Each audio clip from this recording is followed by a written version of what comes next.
Doctor Sudhanshu Trivedi ji please आप बोले। माननीय सभापति महोदय, आज इस पुराने वक्त की आखिरी रात में खड़े होकर इस नए वक्त के आगाज की नई सुबह के दिन मैं प्रधानमंत्री श्री नरेंद्र मोदी जी, हमारे अल्पसंख्यक मामलों के मंत्री किरण रिजिजू जी का मैं बहुत इस्तकबाल करता हूं। जब वक्त के ऊपर हम बात कर रहे हैं, वक्त की रुखसती का वक्त आ गया है और नई वक्त की नई सुबह होने का वक्त आ गया है। अगर हमें इस पे बात करनी है तो मुझे चार दृष्टि से बात करनी पड़ेगी। एक, इस बिल के तकनीकी प्रावधान जिस पे बहुत सारे लोग बहुत कुछ बोल चुके हैं। दूसरा है वक्त की अवधारणा, तीसरी है वक्त की राजनीति और चौथा है वक्त की राजनीति के नाम पर होने वाली वह सांप्रदायिक बनाम सेकुलर की राजनीति। सबसे पहले हमारे नेता सदन माननीय नड्डा जी ने बताया कि किस विस्तार के साथ इस वक्त कमेटी ने काम किया, किस शिद्दत के साथ हमारी सरकार ने काम किया। और चाहे वक्त कमेटी के जेपीसी के चेयरमैन हमारे उस सदन के सदस्य जगदम्बिका पाल जी रहे हों, हमारे मंत्री जी रहे हों, सबने जिस शिद्दत से काम किया है, तो उनके लिए मैं माननीय प्रधानमंत्री जी अपनी सरकार की तरफ से कहना चाहता हूं कि उन्होंने एक इबादत के भाव से काम किया है। तो मैं कहना चाहता हूं, इबादतों की तरह मैं ये काम करता हूं, अपने फर्ज को झुककर सलाम करता हूं। फिर भी आप खिलाफत कर रहे हैं तो तेरी मुखालफत से निखरती है शख्सियत मेरी। मैं सियासी दुश्मनों का भी बहुत एहतराम करता हूं। तो इस एहतराम के साथ मैं अब आगे का बयान शुरू करता हूं और मैं ये बताना चाहता हूं कि एक बड़ी सिंपल सी बात है जो अभी माननीय नड्डा जी ने भी कहा। दुनिया के तमाम मुस्लिम देश बता दिए, इस्लाम की धर्म स्थली सऊदी अरब, सबसे बड़ा मुस्लिम देश इंडोनेशिया, जहां खलीफत रही वहां टर्की, और जहां आईएसआईएस का इलाका वहां इराक और सीरिया, वहां कहीं भी कुछ भी नहीं है ऐसा। फिर भी हमारे यहां क्यों है, कैसा? तो मैं कहना चाहूंगा सभापति महोदय, एक हिंदी में कहावत होती है, नया मुल्ला प्याज ज्यादा खाता है, परंतु यहां तो जो गैर मुल्ला प्याज बहुत खा रहा था और इतना खा रहा था कि आंसू निकल रहे थे गरीब मुसलमान के भी और देश के भी। इसलिए मैं कहना चाहता हूं सभापति महोदय, अगर छोड़ दीजिए भारत की बात करिए, तो क्या ऐसी कोई शक्ति सिखों के पास है, ईसाइयों के पास है, यहूदियों के पास है, पारसियों के पास है? नहीं है। छोड़ दीजिए, इस्लाम के अंदर आइए। अगर इतना भाईचारा है तो ये सुन्नी वक्फ बोर्ड और शिया वक्फ बोर्ड अलग क्यों है मेरे भाई? जमीन पे एक दूसरे पे एतबार नहीं है, सिर्फ सियासत के लिए साथ में आने की बात है। ये भी जरा सोचने की बात है। और जो अकलियतों में भी अकलियत है, आगा खानी है, बाकी है, जो बोहरा है, उनकी तो कोई गिनती नहीं है। हमारी सरकार ने पहली बार मुस्लिम समाज के अंदर भी ईमानदारी से सबको समान प्रतिनिधित्व देते हुए एक नई सुबह के नए वक्त का आगाज किया है। इसके लिए मैं सरकार को बधाई देना चाहता हूं। और सिर्फ ऐसा ही नहीं है, मुस्लिम समाज के अनेक लोग इस प्रकार के नियमों से बहुत प्रभावित हुए और बहुत प्रताड़ित हुए, जिसके अनेक उदाहरण बहुत लोगों ने बताए होंगे। मोहम्मडन एजुकेशन सोसाइटी कोल्हापुर का केस है, ईदगाह मैदान हुबली का केस है, जिस पर सुप्रीम कोर्ट ने साफ साफ उसको हुबली धारवाड़ म्युनिसिपल कॉर्पोरेशन को वापस कर दिया। अनीसा अयाशा वर्सेस तमिलनाडु वक्फ बोर्ड का केस है, तेलंगाना स्टेट वर्सेस मोहम्मद मुजफ्फर का केस है, हिमाचल प्रदेश वक्फ बोर्ड वर्सेस ख्वाजा खलीलुल्लाह का केस है, और सभापति महोदय ताजमहल पर भी दावा कर दिया गया। अब तो मैं पूछना चाहता हूं, और सुप्रीम कोर्ट ने अपने जजमेंट में कहा कि भाई शाहजहां के जमाने का लिखा फरमान लेके आइए, तब हम मानेंगे कि इस पे कोई दावा है या नहीं। आप सोचिए कि अगर ये वक्त का कानून इसी ढंग से चला होता तो क्या होता। अभी हमारे जॉन ब्रिटास जी और मनोज झा जी ने बहुत सारी बातें बोली थी। एक प्यास की बात बोली थी उन्होंने, उड़ीसा के ग्राहम स्टोन्स का जिक्र किया था, तो उसमें तो कांग्रेस की सरकार सीबीआई की इंक्वायरी नहीं कर पाई थी। मगर जब ताजमहल का उल्लेख आता है सभापति महोदय, तो एक प्यास मुझे याद आ जाती है। जब शाहजहां जेल में था और दूर से उस ताजमहल को देखता था और उसे सिर्फ एक सुराही पानी मिलता था और उसने औरंगजेब से कहा एक सुराही पानी और भिजवा दो, तो जानते उसने मना कर दिया। तो दुखी होकर शाहजहां ने फारसी में लिखा, ए पिसर तू अजब मुसलमानी, जे पिदरे जिंदा आप तरसानी, आफरीन हिंदुआन सदबार, जे देहंद पिदरावा मुर्दा देवम आप। मतलब तू कैसा मुसलमान है जो जिंदा बाप को पानी के लिए तरसा रहा है? तुझसे तो आफरीन 100 बार उन हिंदुओं को है जो पितृपक्ष में मरे हुए बाप को भी पानी देते हैं। और सभापति महोदय, मैं बताना चाहता हूं कि ये हमने ईमानदारी से मुस्लिम समाज के कल्याण के लिए बात की है, क्योंकि एक तरफ खड़ा हुआ है ईमानदार मुसलमान जो शराफत के साथ ईमान को गले से लगाए हुए हैं, और दूसरी तरफ कुछ चंद सरमाएदार हैं जो उस अमानत में खयानत करके शरारत के साथ उसके झंडा बरदार बनना चाहते हैं। तो ये मुकाबला किसके बीच में है? ये शराफत अली और शरारत खान के बीच में मुकाबला है। हमारी सरकार शराफत अली के साथ खड़ी है, हमारी गरीब मुस्लिम के साथ खड़ी है। ये गरीबों गुर्बत वाले गुर्बत अली और सरमाएदारे वाले गाजी खान के बीच का इलाका है। मगर मैं कहना चाहता हूं महोदय, एक बात मैं बहुत स्पष्ट रूप से कहना चाहूंगा, इन जरूरतमंद मुसलमानों की लड़ाई के लिए मैं कह सकता हूं कि ये गरीब मुसलमानों के दिल की कसक और कट्टरपंथी वोट के ठेकेदारों के मन की ठसक के बीच में हमारी सरकार ने उस कसक का साथ दिया है, जिसके लिए मैं मानता हूं गरीब और पसमानदा मुसलमान निश्चित रूप से उनका आभारी होगा। हाँ, मगर जब इसकी बात आती तो भी माननीय खड़गे जी भी बोल रहे थे, माननीय संजय सिंह जी भी बोल रहे थे, मनोज झा जी भी बोल रहे थे कि साहब आपके यहाँ वो कितने पुजारी हैं और कितने किस वर्ग के पुजारी हैं। तो मैं उनको बताना चाहता हूं केवल अकेले जूना अखाड़े ने पिछले साल 71 SC ST लोगों को महामंडलेश्वर बनाया है। अरे आपको हमारे सदन में बैठे हुए बाल योगी उमेश नाथ जी नहीं दिखते? वैसे तो कहा जाता है जात ना पूछो साधु की, मगर मैं बताना चाहता हूं विश्व हिंदू परिषद के 50,000 से अधिक पुजारी ट्राइबल्स में जो शेड्यूल कास्ट है जो काम कर रहे हैं। मगर मैं हद अदब से पूछना चाहता हूं, बताइए मुल्ला मौलवी मुफ्ती मुकर्रम बारी हाफिज में से कितने पसमंदा हैं? उसमें कितने जुलाहा अंसारी घोसी बताइए मिरासी कितने हैं? बाकी छोड़िए, पसंदला बोर्ड में है क्या? अरे वक्फ बोर्ड में है क्या? इसीलिए मैं कहता हूं खुद मियां फजीहत दूसरों को नसीहत।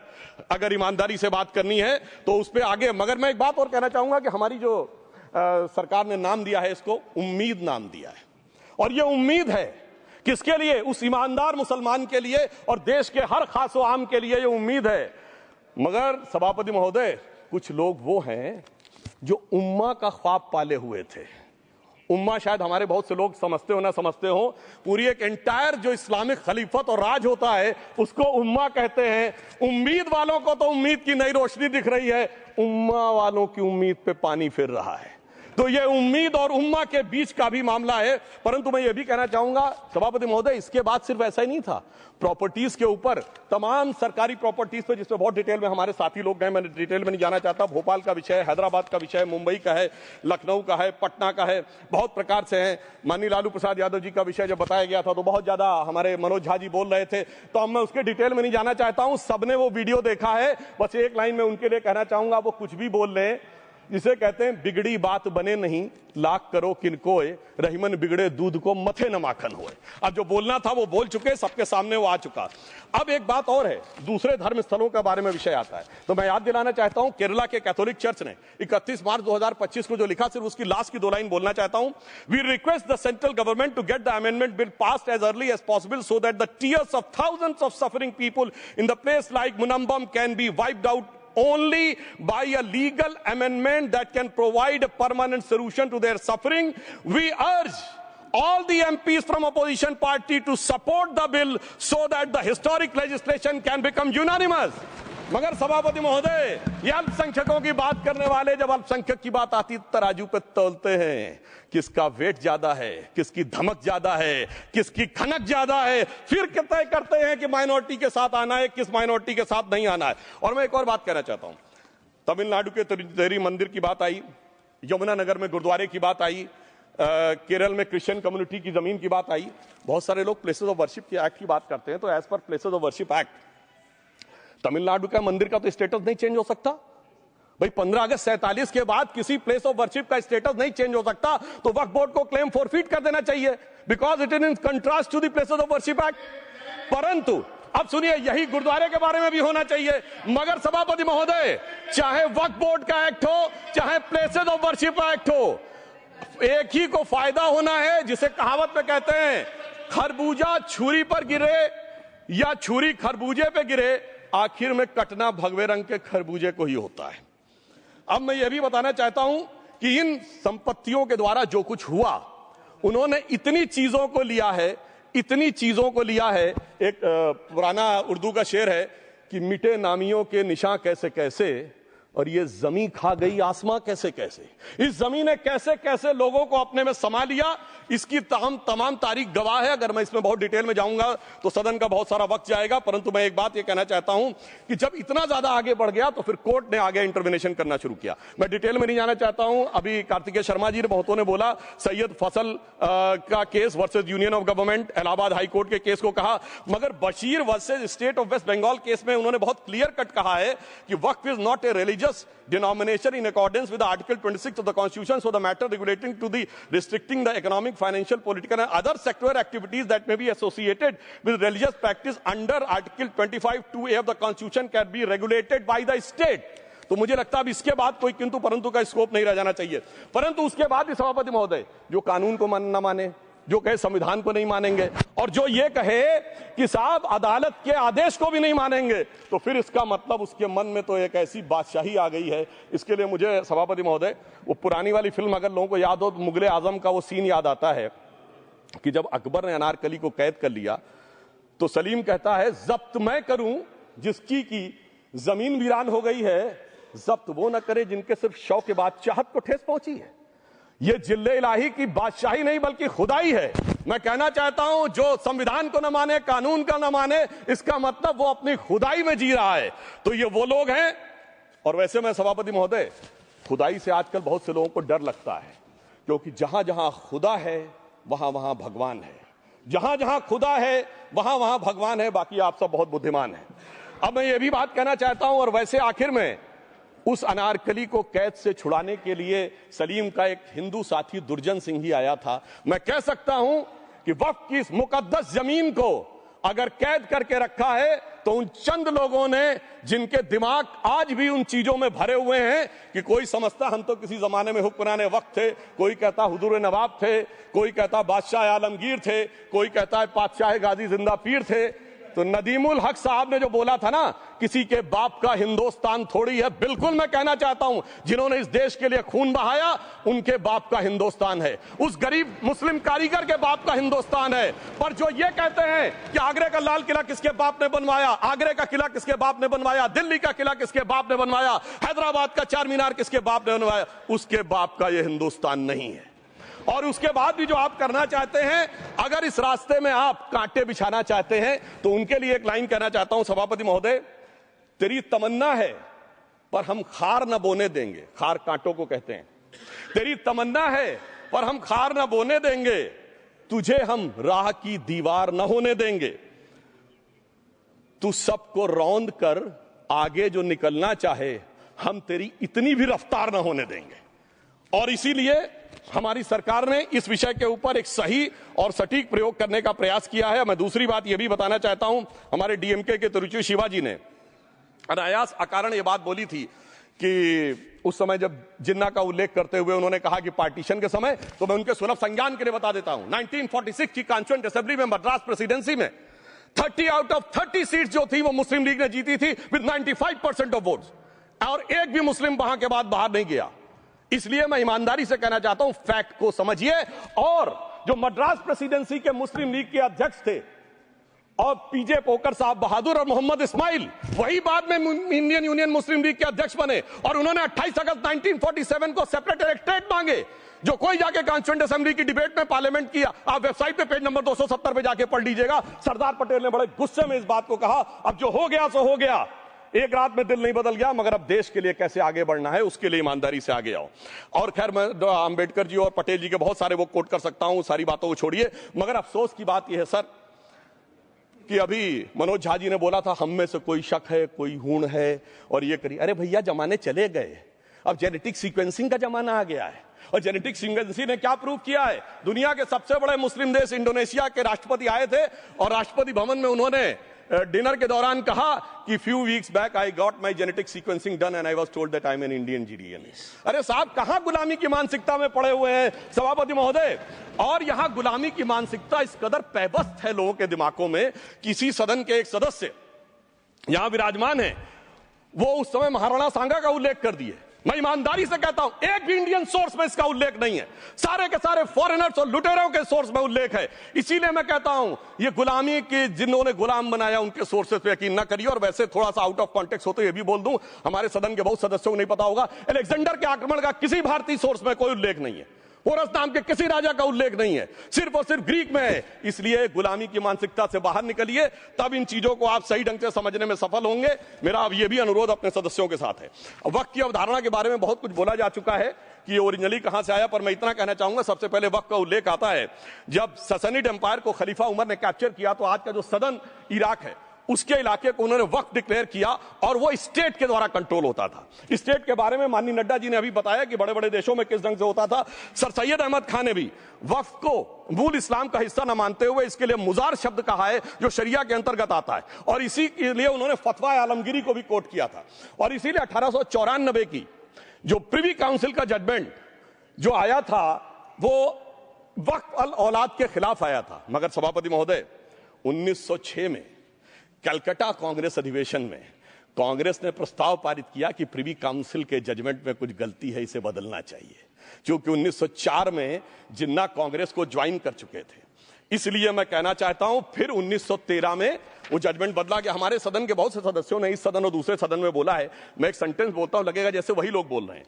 वर्ड ये है, कोट है, since the bill was introduced to administer the Muslim law for Mussalmans, so the question of public policy does not arise. लगता है जैसे हमारे कोई सदस्य में बोल रहा हूं। सर, ये मोहम्मद अली जिन्ना ने अप्रैल 1913 में ही used this word while moving the report of the select committee to the imperial legislative council. Sir, 1913 से 2013 तक भाषा ही नहीं बदली, और आज भी भाषा नहीं बदल रही है। हमें ईमानदारी से, और उस समय यूपी और बंगाल ने उसका विरोध किया था। आज यूपी और बंगाल के लोग किस तरीके से साथ में है वो पूरी तरीके से दिखाई पड़ता है। इसलिए हम ये कहना चाहते हैं, हाँ, एक प्रश्न बहुत उठाया जाता है कि केवल मुस्लिम ही वक्फ को क्यों दान दे सकता, ऐसा वक्फ बोर्ड में क्यों संशोधन किया गया। मैं ईमानदारी से कहना चाहता हूं, ऐसा नहीं कि मैं इस्लामिक मामलों का बहुत बड़ा आलिम फाजिल जानकार हूं, मगर इस्लाम में बहुत साफ मान्यता है कि जो गैर मुस्लिम है उसकी इबादत अल्लाह कबूल नहीं कर सकते, उसकी दुआ कबूल नहीं होगी तो दान कैसे कबूल होगा। साहब, हम इस्लामिक भावना का सम्मान कर रहे हैं। हमारे अल्पसंख्यक मंत्री गए थे तो वो मदीना में एक डेफिनेट लेवल तक जा सकते, उसके आगे नहीं जा सकते। अगर इबादत की इजाजत नहीं है तो साथ जायदाद की इजाजत कैसे हो सकती है। मुस्लिम भावना का सम्मान है, और अगर है तो कोई मुल्ला मौलवी मुफ्ती मुकर्रम बारी आज आके बता दे कि कबूल हो सकती है दुआ, तो हम दान भी कबूल करने के लिए तैयार हैं। और तो और छोड़िए साहब, जब आप कहते हैं कि हर चीज हलाल होनी चाहिए, तो साहब हलाल करने की प्रक्रिया नहीं, हलाल करने वाला भी मुस्लिम होना चाहिए, तब वो हलाल होता था। तो मैं पूछना चाहता हूं साहब, काटने के लिए तो हलाल होने के लिए मुस्लिम जरूरी है, और बांटने के लिए बगैर मुस्लिम के भी हलाल होगा, ऐसा तो नहीं हो सकता। तो जो हमारी सरकार ने किया है वो मुस्लिम भावना के सम्मान के लिए किया है। और जहां तक मैं कहना चाहूंगा, हिंदू समाज के बारे में बात करते हैं, हमारे यहां कोई प्रॉब्लम नहीं है। हमारे यहां कोई ऐसा नहीं कि हज पे कोई गैर मुस्लिम नहीं जा सकता। हमारे देखिए कुंभ में 50 लाख विदेशी आए थे और किसी से नहीं कहा या कन्वर्ट हो जाओ। इसलिए मैं कहना चाहता हूं, हिंदुइज्म की धारणा और बाकी धारणा का जो तुलना करने का प्रयास करते हैं वो बहुत उचित नहीं है। मगर सभापति महोदय, इस वक्त ने कई अद्भुत नजारे दिखाए। इस्लाम में जो काफिर से ज्यादा मुशरिक और शिर्क को बुरा माना गया, नहीं जो भगवान को माने ही नहीं। यहां देखिए वो लेफ्ट के लोग जो कहते हैं धर्म एक अफीम है, वो आज खुदाई खिदमतगार बन के खड़े हो गए। सोचिए कैसा बदलाव आया है। और सर, मुझे एक और चीज नजर आती है। एक पुराना गीत था, वक्त ने किया क्या हसी सितम। तो आज मैं कहना चाहूंगा, वक्त ने किया क्या हसी सितम कि मुस्लिम लीग और शिवसेना मिलके हो गए हम। और मैं कहना चाहता हूं, ये मुस्लिम लीग वो है जिसने सेपरेट इलेक्टोरेट की मांग की थी, और इस शिवसेना के उबाटा के हमारे इस सदन के एक सदस्य हैं। और सर, हमारे साथ मुरली जी बैठे हैं, मुरली देवड़ा जी ने मुझे याद दिलाया, उन्होंने मिलिंद देवड़ा जी ने याद दिलाया, उन्होंने कहा एक जमाने में उन्होंने कहा था मुस्लिमों की नागरिकता छीन लेनी चाहिए। इसीलिए मैं कह रहा हूं, वक्त ने किया क्या हसी सितम, ये दोनों मिलके हो गए हम। और सर, मैं इसके बाद एक टेक्निकल बात करना चाहता हूं। जब इन्होंने टाइम ड्यूरेशन हटा दिया था और बैक में पीछे जा सकते थे, तो मैं पूछना चाहता हूं सर कि जब ब्रिटिश हुकूमत आई तो उसने तो मुगलों सारी हुकूमत ले ली थी, तो उनका मालिकाना हक कैसे हुआ। सर, 1707 के बाद तो इस्लामी हुकूमत दिल्ली से खत्म हो गई थी। एक आखिरी मुगल बादशाह शाह आलम के लिए तो बोला जाता था सल्तनते शाह आलम दे लाल किले ते पालम, यानी आज का IGI एयरपोर्ट। तो साहब, उसके बाद ये गुजरात के सूरत से लेकर लखनऊ तक उनका मालिकाना हक निकलने कहां से लगा। अरे भाई, जब दिल्ली को कैप्चर किया था अंग्रेजों ने तो सारी जमीन अंग्रेजों की थी। तो जब मैं अपने कांग्रेस के मित्रों से पूछना चाहता हूं, ये जब गवर्नमेंट ऑफ इंडिया एक्ट में पावर डीड ट्रांसफर की थी तो पढ़े नहीं थे क्या या खोखले कागज पर साइन कर लिए थे, या कागज सही था, आप खोखला करने की बात है? मैं पूछना चाहता हूं, जब 250 साल तक वो हुकूमत ही नहीं रही तो उस हुकूमत के फरमान की लेजिटिमेसी कैसे हो सकती है? ये मैं कानूनविदों के लिए भी एक फूड फॉर थॉट रखने की बात करता हूं। और दूसरी बात मैं कहना चाहता हूं, ये किन हुकूमतों की बात कर रहे हैं सभापति महोदय? अगर सूरत नगर निगम पे दावा है मुगल के जमाने का और तमिलनाडु के मंदिर पर अरकाट के नवाब का, सभापति महोदय, ये वो हुकूमतें थी जो जजिया लगाती थी, ये वो हुकूमतें थी जो जिम्मी का कॉन्सेप्ट रखती थी, ये वो हुकूमतें थी जो गाजी की बात करती थी। क्या भारत के संविधान में उन हुकूमतों के फरमान को सही मान्यता देना सही है? बिल्कुल गलत है। मैं कहता हूं, बाबा साहब अंबेडकर के संविधान में यदि आप ऐसी हुकूमतों के फरमान को रखने की कोशिश करते हैं तो this is fraud on constitution. और हमारी सरकार ने अगर बैकडेट से वो बंद किया है तो उस फ्रॉड को रोकने की पूरी व्यवस्था की है। और यहां पर मैं ये भी कहना चाहता हूं सभापति महोदय, जमींदारी उन्मूलन 1948 में हो गया, मगर ये बाद में जमींदार कैसे क्रिएट हो गए? हमने बचपन में विनोबा भावे, हम लोगों के जन्म से बहुत पहले की बात है, विनोबा भावे जी के भूदान आंदोलन की बात सुनी थी, जिसमें जमींदारों से पैसा लेके, जमीन लेके गरीबों को दी जाती थी। पर सभापति महोदय, कभी आपने सुना कि गरीबों की जमीन जमींदारों को मिल जाए? वो 2013 के बोर्ड ने वो व्यवस्था कर रखी थी। यानी वो भूदान आंदोलन था गांधी जी के शिष्य विनोबा जी का, तो आज के गांधियों के नेतृत्व में भू हड़प आंदोलन शुरू हो गया। अगर वो भूदान आंदोलन था तो ये भू हड़प आंदोलन था। इसलिए मैं एक और बात भी कहना चाहूंगा सभापति महोदय कि जिन हुकूमतों के फरमान की बात की जाती है, एक और फैक्ट है, इसको कोई अन्यथा न ले, जितने मुस्लिम बादशाह अलाउद्दीन खिलजी के बाद उन्होंने बगदाद की खलीफा का खुतबा पढ़ा है। That is a foreign rule, it's on record. कैसे उसको भारत सरकार मान्यता दे सकती है? इसलिए मैं कहना चाहता हूं, जरा सा गौर से देखेंगे तो हकीकत आपके सामने आ जाएगी। और क्या कभी किसी ने कल्पना की, किसी क्रिश्चियन ने तो नहीं कहा कि इंडिया गेट हमारा है, गेटवे ऑफ इंडिया हमारा है, और चर्च नहीं सही फिर भी चर्च गेट हमारा है? तो फिर यह केवल किसी एक के दिमाग में क्यों आती है? हमने जो इवैक्यू एक्ट के तहत दे दिया था पाकिस्तान के गए लोगों को, क्या हमारे जो सिख और हिंदू भाई आए थे उनकी जमीनें मिली? अरे महाराजा रणजीत सिंह की राजधानी लाहौर थी और काबुल तक था राज, तो क्या उन्होंने जमीनें नहीं दान दी होगी गुरुद्वारे और मंदिरों को? वो मिली। अरे वो तो छोड़िए, ननकाना साहब और करतारपुर साहब तक नहीं मिला था।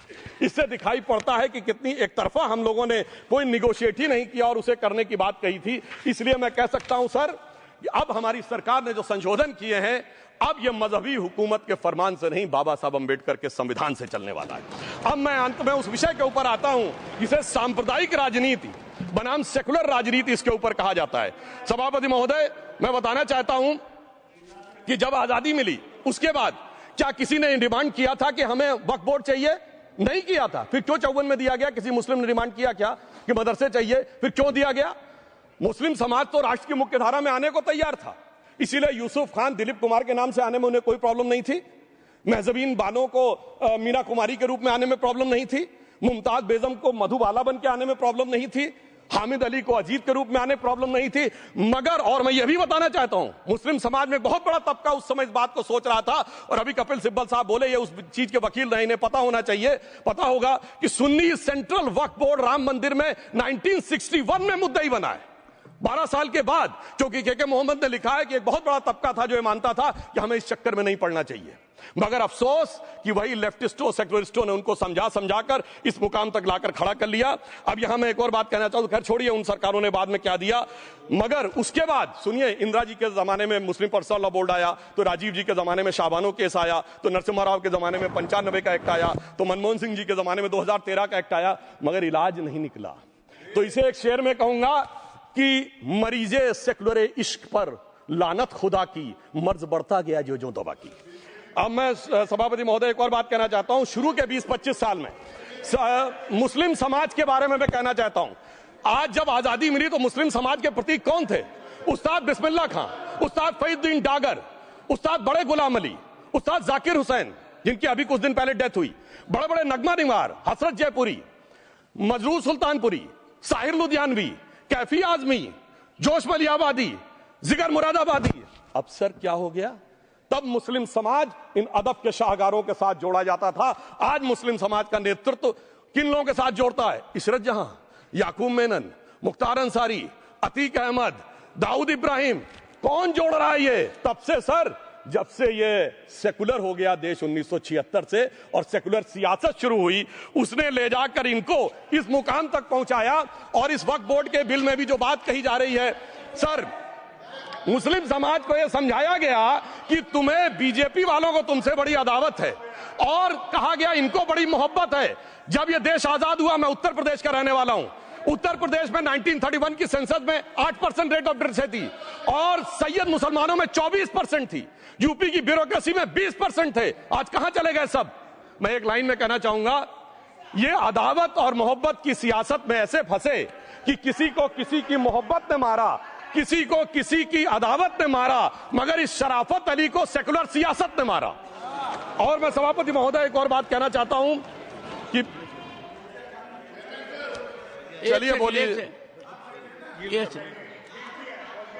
Fauzia Khan, please one second, mike is there. Yes, ये बोल रहे हैं मुस्लिम समाज आज का इशरत जहां और फलाना टेररिस्ट के साथ नाम जोड़ रहे हैं। ये बिल्कुल आरोप है सर, इसको एक्सपंज करना चाहिए। ये समाज के साथ अन्याय है। ये बात आपको एक्सपंज करना होगा सर, ये बात को। एक honourable member, if you would carefully go through what Sudhanshu has said, I am sure you will appreciate his spirit. Just think for a moment. He has not cast any aspersions. Sudhanshu, go ahead. Time में जवाब दूंगा और उसके बाद ये हमारा सदन माने ना माने जो देख रहे होंगे उनके लिए कहना चाहता हूं, sir, doctor APJ Abdul Kalam. One second. काहे परेशान? Vaiko ji, honourable member, Vaiko ji, oh my God, Vaiko जी,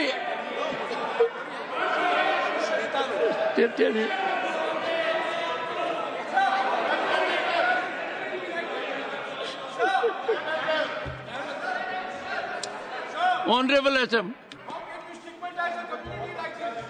को जी हिंदी समझ रहे हैं।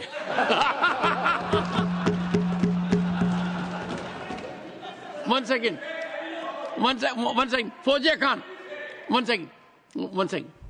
First, I think. One second. Sir क्या